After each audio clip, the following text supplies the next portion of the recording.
บรรดาญาติโยมรักษาธุชนทั้งหลายที่ได้มาทำบุญในเช้าวันปีใหม่วันนี้จงเจริญงอกงามไพบูลย์ด้วยอายุวรรณะสุขภละ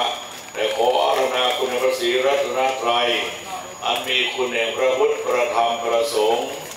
คุณศักดิ์สิทธิ์ยิ่งครูบาเจ้าศรีวิชัยครูบาเจ้าชัยขาวปีและหลวงปู่ครูบาวงศา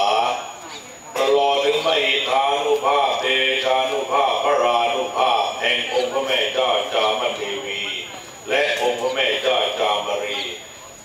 จงได้มาพิบาลรักษาคุ้มครองให้ท่านอำเภอลีตลอดถึงศรัทธาสาธุชนทั้งหลายจงประกอบไปด้วยความสุขกายสุขใจปราศจากแคล้วคลาดซึ่งสรรพโสโรคภัยทั้งหลายทั้งปวงแต่ขอให้เจริญด้วยจตุรวิทย์พรไทย4ประการ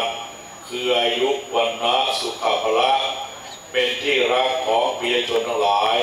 ขอให้ทั้งหลาย